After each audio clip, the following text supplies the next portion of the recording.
Welcome to the Online Success Journey Podcast, your opportunity to discover and learn from entrepreneurs like yourself. This is not your typical podcast, but a place where you can get the real story and find out how real people encounter speed bumps and detours, but journey through to find success. Now here's your host for the Online Success Journey Podcast, Patience. Hello everyone and welcome to Online Success Journey. This is episode 133. Are you ready to join the clan? Today we have Kevin Koskella, an online entrepreneur and a digital nomad, the founder of Work Hero, a service that helps online entrepreneurs by accomplishing their design and technical tasks so they have the freedom to focus on the work they do best. Hello, Kevin. Hey, Patience. Hey, clan. How's it going? We are fine. I know the clan is anxious to hear your story, so let's get started with the basics. Can you tell my clan a little bit about your background, about what you did before you started your own online business? Before I started my online business, I was stuck in the corporate world, working in a cubicle and not really enjoying myself very much. I kind of got out of school, out of college, and I thought that that's kind of what you did. I thought you were supposed to go in and find a job at a corporation and sort of just work there and work your way up, and then at some point you find happiness, right, in all of that. And I found that it wasn't happening. I mean, after a few years of that, I wasn't really finding happiness. I wasn't really seeing a path that I could get to something that I would really want. So, and then I got into a company that it was a startup and it failed, and most of the people got laid off one day. And so I was forced to make a decision. Do I want to continue down the path of trying to find that right company that has the right plan and the right products and all that so that I can advance my career, or do I want to go off on my own? And I started reading some books at that time, like the series and some other business books that I thought were really interesting, and that it sort of spoke to who I was as an individual. And I really value in my life freedom. And I found that after I had gotten laid off, that became even more accentuated. So I felt like this idea of having freedom made so much sense to me. And then, so I went through a time of just researching and reading and taking on some part-time jobs and trying to figure out what it is that I wanted. And then I learned a little bit about online business, and I started working as a personal trainer. So I was doing like physical fitness, helping people get fit and things like that. And I developed a course that was on my website.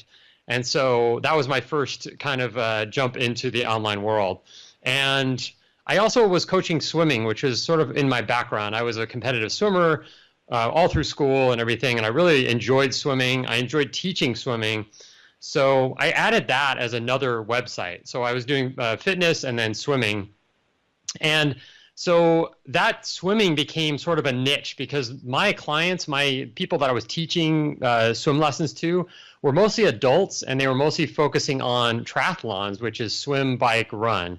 And they were trying to get better at the swim portion of it, which is usually most people's biggest challenge with triathlon. So I started developing programs for them and then added that to my website. And then that, in a short period of time, became sort of a side business for me. So I was selling these programs on the site. So that's where I really got started with the online business. Wow. What a journey, Kevin. Okay. What is the most dangerous belief an online entrepreneur can have?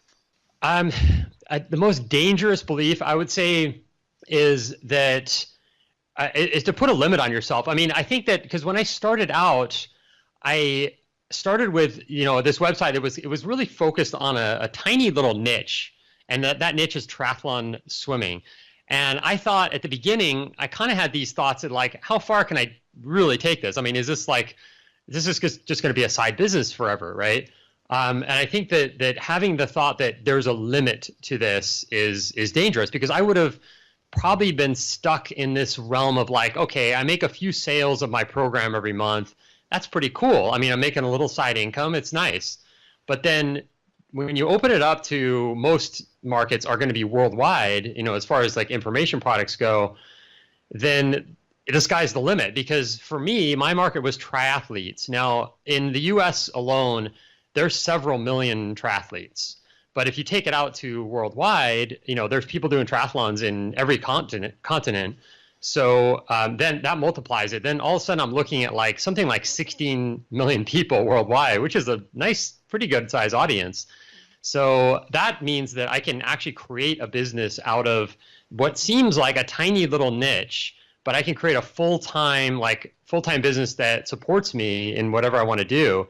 And it's hard because you'll have a lot of people telling you or questioning you. Like I remember early on, especially, it was like, you do what? You sell swimming programs to triathletes? Like, when most people don't even know what a triathlete is, let alone that there could be a whole business around this one little part of it.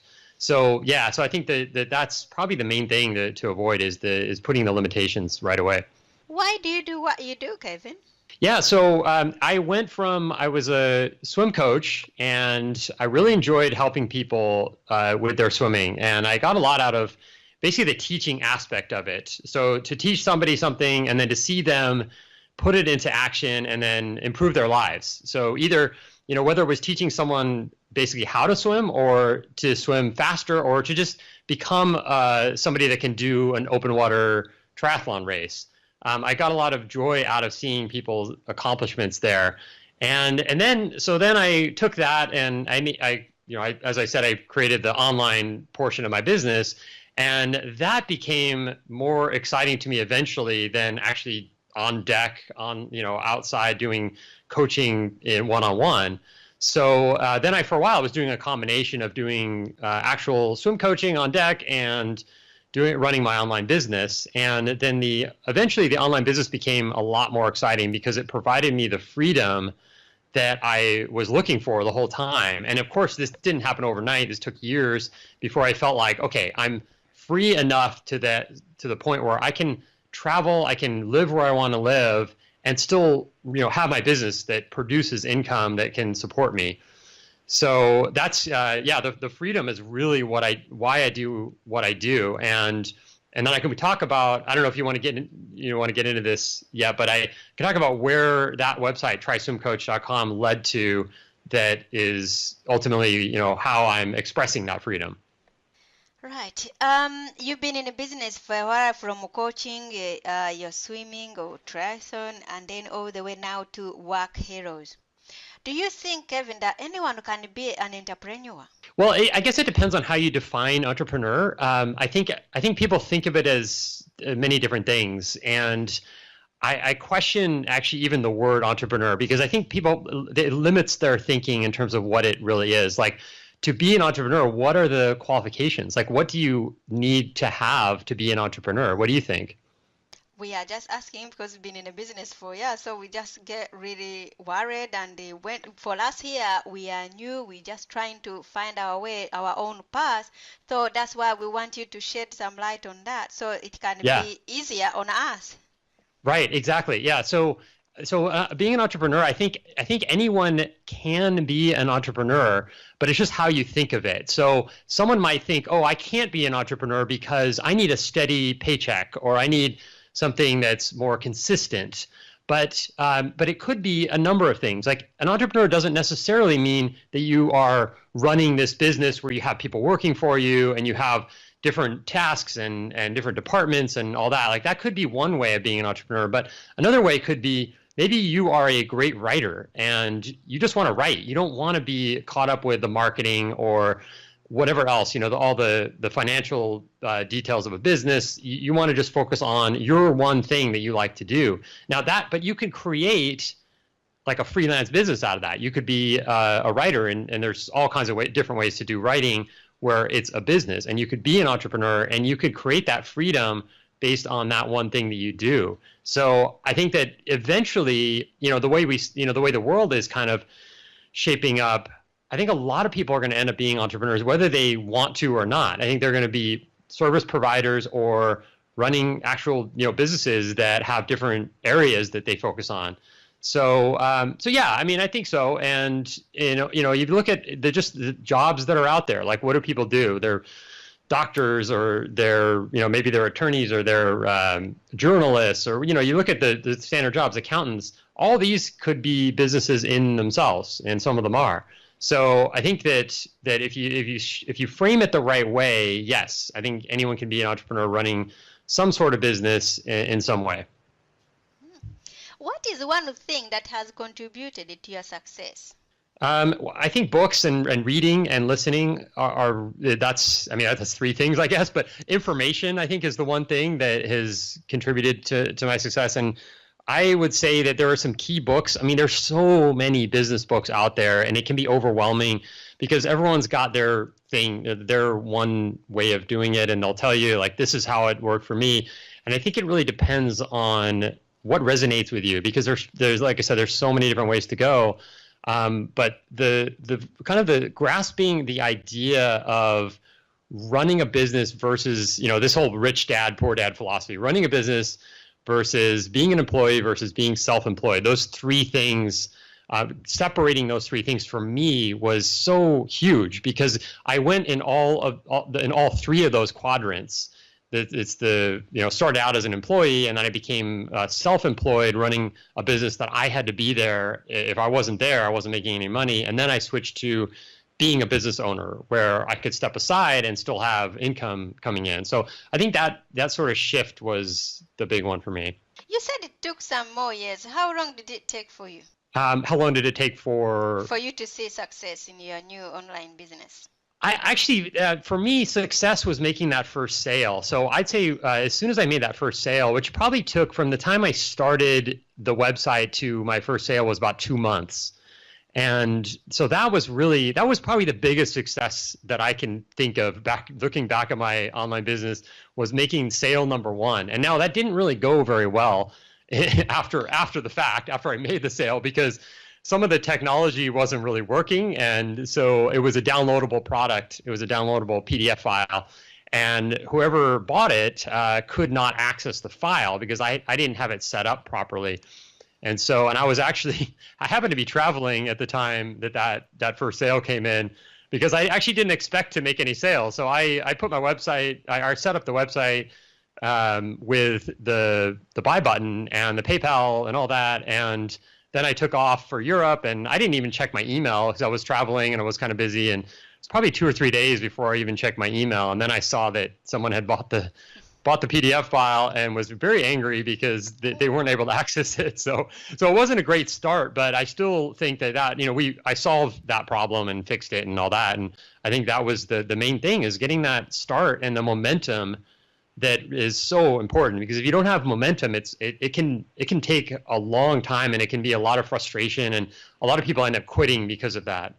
How did you solve it and get that client back to you, to giving you the sale, not saying, you have to refund me this money? And again, what were you feeling at the time? Oh, I was in a state of panic. Because I was over in Amsterdam, and I was just thinking, and I was checking my my email at a cafe, and I got an email from the guy that bought it, and then I got several other emails right after that, and he was like so angry because it was $15, and he thought he'd lost 15. He's like, oh, I guess I just threw away $15, and blah blah. So I thought my whole reputation was going to be destroyed, and I thought it was going to be the worst thing ever.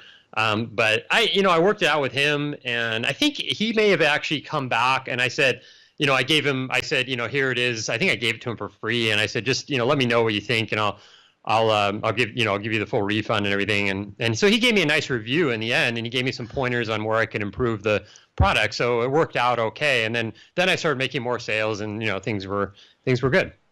Wow. Congratulations on nurturing that relationship back. Okay. Wow. Okay. In all of your coaching, your swimming, your whole business, from the corporate world into the internet, do you ever have a mentor or a coach yourself? Okay. So I did have early on, it was kind of a random thing, but I was running that personal training business that I mentioned, and I had a website with that. And I didn't know what I was doing. I kind of just put up a website. I had someone design it. It was actually somebody over in the UK. I remember this because at the time there was elance.com. I think that was the main website to hire freelancers. And so I got on elance.com and I just put my project out there. I just needed a website. And I got a bid from somebody in the UK and it was $100 to build my website. And I'm like, okay, I can do $100. So I did that. And they did a pretty good job. And then I put the site up. But then, things wouldn't work. Then I'd have to reach out to other people to fix them and things like that. And so I ended up just randomly bumping into this guy that did personal training. And he was a website. I think he was a developer, or at least he was building websites. And so we had a lot in common right at the beginning. And then this guy also knew a lot about internet marketing. So he spent some time with me just teaching me some basic concepts. And that got me off to a nice start because then I kind of understood like the purpose of it and how to do certain things. And then I took a course, and this was what really changed everything. I took a course, and it's called Internet Marketing Center, I think was the name of it. I don't think they're around anymore. I'm pretty sure they're long gone. But they had a seminar, and it was an in-person 2-day seminar on how to do internet marketing, internet business. And what happened there was a few people that presented on what they were doing. They were like customers of this company that had built their sites through what they teach. And these people were doing these really tiny little niche businesses and making a lot of money. And that inspired me to go to the net. Like, I really wanted to do it after seeing these people. Like, one guy was teaching music online, and this is like, 2004, when nobody was doing anything like this. And this guy was teaching how to play piano with just hearing. And he had a course, like a kind of a PDF file course online, because this is before video and everything. And he was teaching how to play piano. And he was making, at that time, $400,000 a year. I remember that number stuck in my head. I was like, this guy makes $400,000 a year teaching people piano online. That is amazing. And so those kind of stories, and I heard several other stories like that. And this guy was only 20 years old. So I was like, if he can do it, I can do it, And so that's really, what I did. So then I bought the course, and then I went through the course. And this is back when it wasn't actually even online. It was a folder, it was a binder, and it had papers. So I went through every lesson they had and just implemented exactly what they said, step by step. So I didn't actually have like a specific person that was a mentor, but I had this company that put out all this information. And at that time, my attitude was, all I need to do is follow this step by step. I don't need to think. Like, just do lesson 1, just do that. So one day I would just do lesson 1. The next day I would do lesson 2. And there was like, I think there was like 30 something modules to this course. So I just did every single one of them. And at the end of it, I had a legitimate business. Like, I had an opt-in form. I had a place where they could buy. Everything was all set up because of following this. And later on, I realized like some of the tougher times that I had were due to me overthinking things. And at that time, when I was first building it, I was just doing exactly what they said. I didn't question anything. I wasn't using my brain. I was just doing, like step by step. Okay. So what is the most valuable thing you got out of that first event? The most valuable thing I got was actually the inspiration. Like I said, the guy that talked about his piano lesson course, making $400,000 a year. There were several other people. There was another woman that was teaching how to knit online, and she had a course. She had like again, it was just a PDF file. And she was making something like, I think it was like $7,000 a month. And I was like, they were all being honest and authentic. It wasn't like, oh, they're just pulling these numbers out of a hat and making it up. Because she was talking about how she goes, oh, I could make more than this. I just don't really feel like putting any more effort into it. She's like, I'm happy with the $7,000 and I don't really need any more. And I don't really want to put any more time. Because for her, it was a side business. And she had a few hours a day that she wanted to put into it. And she made enough money to be happy. And so like those stories were really the thing that got me to be super motivated. Like I need to do this. Like I really want to do this. And so, yeah, that's really it. How were you able to scale the business? Yeah, that's a great question. So I started out back then I did what other people were doing. I created a PDF file that at that time that had workouts. And so then I learned from that course, I learned how to write an ebook. And it sounded daunting at first. Like I'm writing a book. So I'm basically writing a book to sell to my audience. And it sounded daunting at first, but once I started going through the process that they had, it was in this course, I started going through this process of writing an ebook. And I think I used a few other resources for this because I didn't even understand what an ebook was at that time. But then once I got into it, it really wasn't that hard. I mean, I just put a little bit of time in every day on it. And then pretty soon at the end of maybe a couple months, I had a full ebook. And then I got a little bit of design on it so it looked nice. And then I started selling it on my website. So so that's really how I got to the next level. And then after a couple of years of selling that ebook, that was my only product. So it was called The Complete Guide to Triathlon Swimming. And I mean, it's still part of what I offer. But I made little improvements to it over the course of a couple of years. But then it became obvious that there needed to be more. I mean, I'm talking about swimming. So swimming training online. So you can't really read a book and know how to swim. I mean, that's kind of a difficult task. So I decided to create a DVD, and this is, mid 2000s. So DVDs were pretty big. And so I found somebody that had a background in video production and swimming and triathlon and all these things. So it was a perfect fit. And so we put together this DVD within I think it was like 2 or 3 months. And it came out amazing. Like the DVD was so much better than I ever thought it would be. And it didn't take really that long. I mean, he was good, and also we were fast. Like we worked on it a lot over the course of that time. And so then the DVD really took the business off. Then it switched from being a side business or a side hustle, I guess what people call it, to a full-time business after I came out with the DVD. So that was really the big shift there. It was going to video, because then it was like people could buy the DVD and actually learn a ton about how to swim better. And so then I was shipping DVDs throughout the US, Canada, UK, Australia, New Zealand, maybe a couple other countries. And so that lasted for a long time. I mean, I had a few years where I was really just selling the DVD and then the ebook, and those were my two kind of products. From there, the story keeps going. So then sales started to drop off somewhere around 2010, 2011, because in the US, people were shifting a little bit. Like Netflix came out, and streaming video was becoming more of a thing. And DVDs were still popular, but not as popular, especially among the younger crowd. So I had to think about it. Like I had to make some sort of transition. So I came out, and I think it was around 2011. I think I decided to build a membership site. And so I thought, okay, I'll put together this membership site. It'll have videos in it, so people don't have to buy something. I don't have to ship anything. They can just log into the membership site, get all their videos, get all their workouts, get everything they need in the membership area. I thought it was brilliant. I thought this is going to be way better than having a DVD. It's going to have a lot more information, and people are going to love it. But I was wrong because, the shift was happening, but it wasn't happening. Well, first of all, it wasn't happening at a fast pace, like from DVDs to online video to online courses.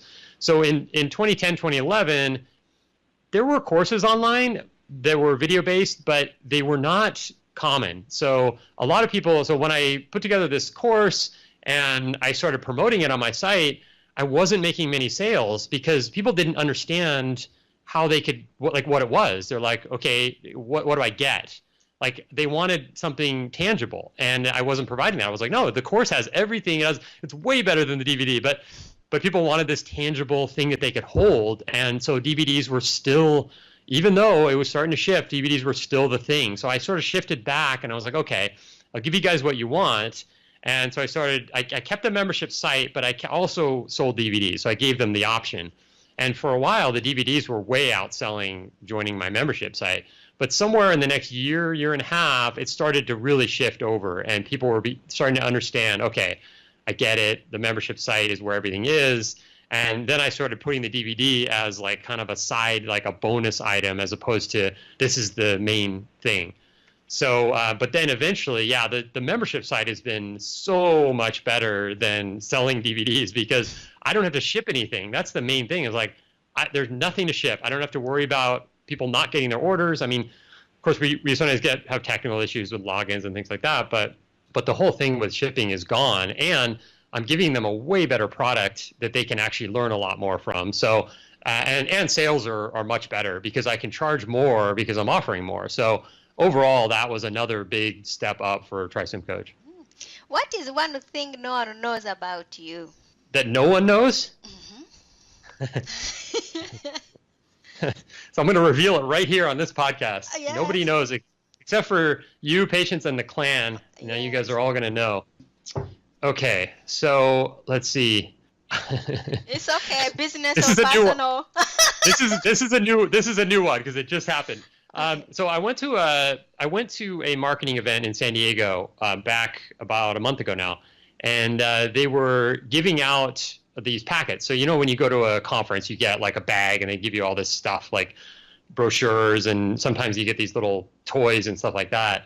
So one of the things that was in the bag was a stuffed monkey, and I happen to really love monkeys. So not many people know that. So that's one thing. Like I love monkeys, and so they gave this stuffed monkey they put the stuffed monkey in my bag. So I put the monkey in my backpack, and this is my laptop bag, and I carry this everywhere.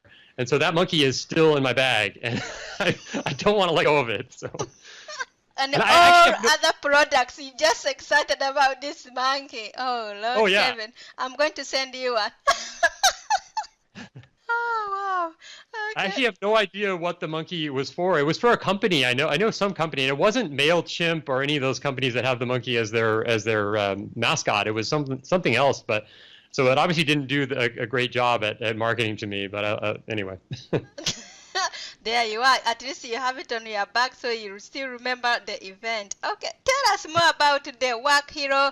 Who's the Work Hero for, and how can we use it? Yeah, absolutely. So I mentioned that one of the most important things in my life has been freedom, and that's kind of how I got started with all this, with online business and breaking away from the corporate world and all that. And so over the years, I've hired many people to help out with various tasks in my business. And when I started, and even as I got going, I was never technical. I didn't know how to program. I knew a tiny bit of HTML, and I can't design at all. Like I have such a hard time with design. Every time I try to design anything in my business, it would take me way longer than I ever thought, and then I would get stuck. So I'd be like, okay, try to design this thing, and now I screwed up this whole page, and I can't fix it, and then I'd have to go hire somebody to help me figure it out. And so I went through a lot of this early on, and then I got more permanent help at some point, and that's where business became a lot easier, and I felt more free in my business.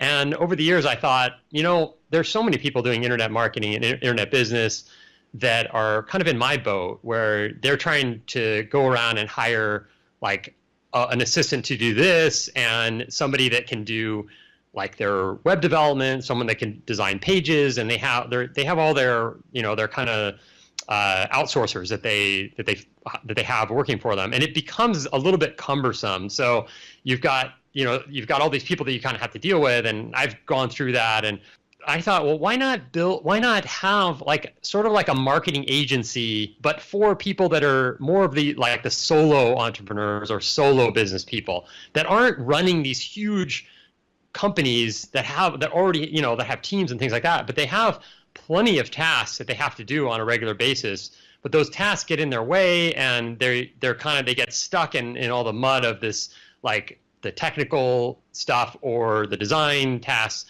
And so then I thought, why not just focus that agency on those two areas, the design and the technical, like website WordPress tasks.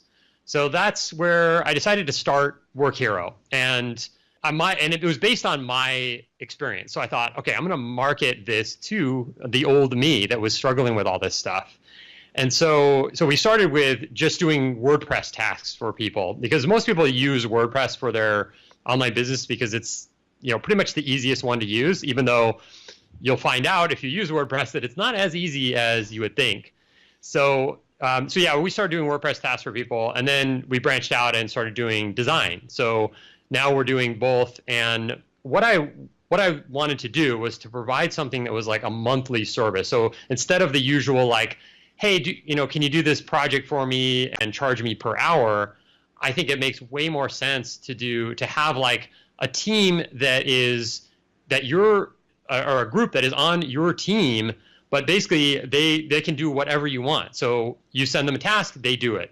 And you don't have to think about it. You don't have to go find them. They're right there. You just send an email. I thought that would be awesome. So that's what we set up. So it's a monthly service, and we only charge monthly. We have 2 weeks for free. So anybody that wants to check it out can just send us a bunch of tasks, and then we'll do them. We'll do all the tasks. And then at the end of that 2 weeks, if they're happy, then they can sign up as a customer.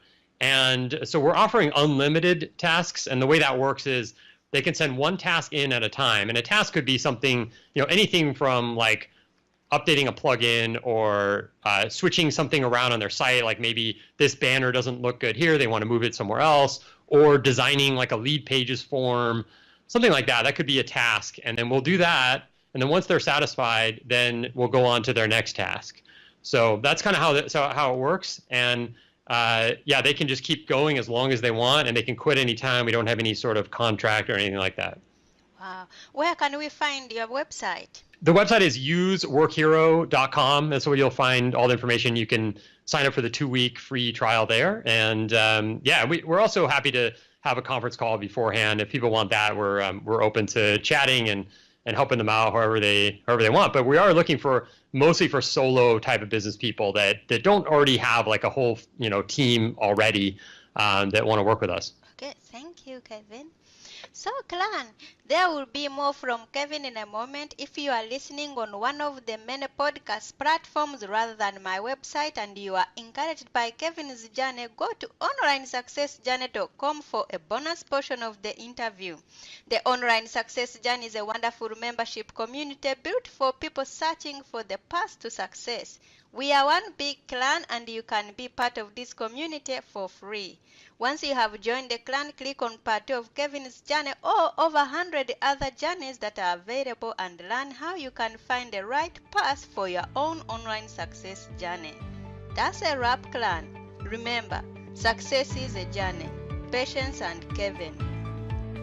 This is not the end of the journey.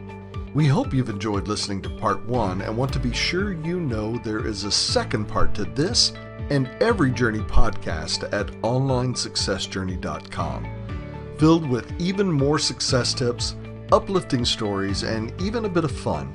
There are dozens of episodes only available to the members of the Online Success Journey clan. Check out the website and click on Join the Clan for more information. Patience would like to thank you for listening to this podcast, and she has a free audio gift for you at her website. Go to onlinesuccessjourney.com for instant access to this gift. Of course, you know that listening to the journeys of others helps each of us chart our own path. So make sure you're subscribed to be notified as each new interview is posted. There are so many ways to stay connected to the Online Success Journey and to listen in. And if you're enjoying the podcast, we appreciate your help in telling others. One of the best ways to share the benefit you get is to rate and review it at Stitcher and other sites by clicking the stars or completing the ratings form, by clicking thumbs up and leaving a comment on YouTube, or liking and sharing the podcast on social media. To review the podcast within iTunes, simply open iTunes to the podcast, click on Ratings and Reviews, then write a review. On behalf of Patience, and until next time, thanks once more for listening. It is our hope that this podcast will guide you on your own online success journey.